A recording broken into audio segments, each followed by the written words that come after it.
কেন্দ্র ঘোষিত 2 ঘন্টার কর্মবিরতি পালন করলেন ঝিনাইদহের বিচার বিভাগীয় কর্মচারীরা। ঢাকার কেন্দ্র ঘোষিত 2 দফা দাবিতে 2 ঘন্টার কর্মবিরতি পালন করেছেন ঝিনাইদহের বিচার বিভাগীয় কর্মচারীরা। এই উপলক্ষে সোমবার 5 মে সকাল 9:30 থেকে 11:30 পর্যন্ত কর্মবিরতিতে যায় জেলা আদালতের বিচার বিভাগীয় কর্মচারীরা। এ সময় উপস্থিত ছিলেন বাংলাদেশ বিচার বিভাগীয় কর্মচারী অ্যাসোসিয়েশনের ঝিনাইদহ শাখার সভাপতি ইমদাদ উদ্দিন, সাধারণ সম্পাদক আশাফ উদ্দৌলা, সাংগঠনিক সম্পাদক বাবুল আক্তার সহ সংশ্লিষ্টরা।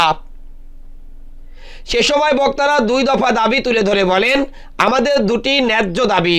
প্রথমত, আমাদের বিচার বিভাগীয় কর্মচারীদের সহায়ক কর্মচারী হিসাবে বাংলাদেশ জুডিশিয়াল সার্ভিসে বেতন স্কেল 1ম থেকে 6ষ্ঠ স্কেলের পরিবর্তে 7ম থেকে 12তম স্কেলে উন্নত করা। দ্বিতীয়ত, ব্লক পদগুলো বিলুপ্তি করে যোগ্যতা ও জ্যেষ্ঠতার ভিত্তিতে নতুন পদ সৃজন করা।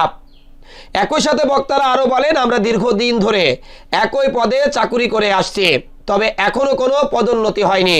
তাই বর্তমান অন্তর্বর্তী সরকার আমাদের দিকে সুদৃষ্টি দিলে আমরাও আমাদের যথাযোগ্য মর্যাদা পাব।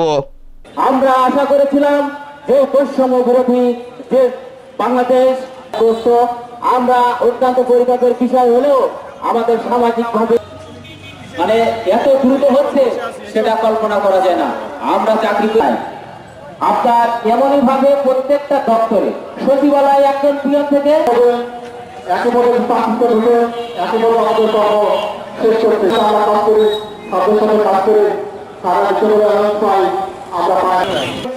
আমাদের একটা দাবির অংশ এই ব্লক ছিল ভেঙে আমরা কোনো অহিংস কোনো রকম কোনো বিশৃঙ্খলা জনগণের ভোগান্তি সৃষ্টি করে নাই।